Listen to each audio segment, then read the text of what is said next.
Magandang hapon mula sa DOST Pag-asa. Ito po ang ating weather update ngayong Lunes, October 13, 2025. Dito sa minomonitor natin na low pressure area na sa kasalukuyan ay nasa 2,115 kilometers east ng Southern Mindanao.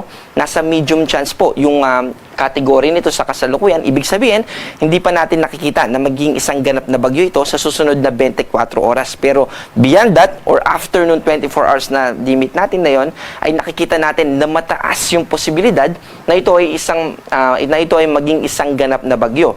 At pagdating naman sa kanyang magiging pinakamataas na intensity, dahil babaybayin niya itong karagatan natin, itong Philippine Sea sa silangang bahagi ng ating bansa, babaybayin po niya ito at pupunta siya dito sa dalawang senaryo na meron tayo. Yung isa ay hindi ito magla-landfall sa anumang parte ng ating bansa at magtutuloy-tuloy siya dito sa Taiwan. At yung pangalawa naman ay magko-close approach siya or magla-landfall dito sa extreme northern Luzon o kaya naman ay sa northern part ng Luzon main island natin. So kapag paglapit nito dito sa ating karagatan hanggang sa mag-cross ito, nakikita natin na yung pinakamataas na intensity na pwede nitong maabot ay severe tropical storm. Ibig sabihin nito ay yung tropical cyclone wind signal natin na pwedeng itaas, mainly dito sa extreme northern Luzon, ay maaaring umabot ng signal number 3. Pagdating naman sa magiging timing ay nakikita natin na yung development niya, yung pinakamaaga na time na kung saan posible na ito na maging bagyo ay bukas ng hapon or gabi. O di kaya naman ay sa Miyerkules. At habang binabaybay niya yung northwestward na movement, by Thursday or Friday, papasok na ito ng Philippine Area of Responsibility. At dahil ganap na ito na bagyo, bago pumasok ito ng Philippine Area of Responsibility, pagpasok niya ay bibigyan natin ito ng local name na kakatapos lang po natin ng Kedan. So, nasa Paulo din and then nasa letter R na po tayo. So, ang susunod na name natin ay si Ramil.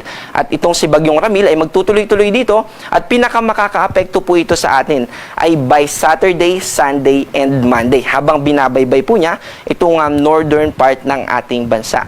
Bukod po dito sa low pressure area na ating minomonitor, ay nakakaapekto rin sa atin yung easterlies. Ito yung hangin naman na galing sa Pacific Ocean na mainit dahil nasa tropical region tayo at ito ay dala ng pag-ikot ng mundo sa sarili nitong axis. At yung easterlies na yan ay may kasama din ng mga kaulapan. Kaya asahan natin na mataas yung tsansa at magiging maulap yung mararanasan ng mga kababayan natin dito sa Isabela. Ganon din dito sa probinsya ng Aurora at sa probinsya ng Quezon at Camarines Norte.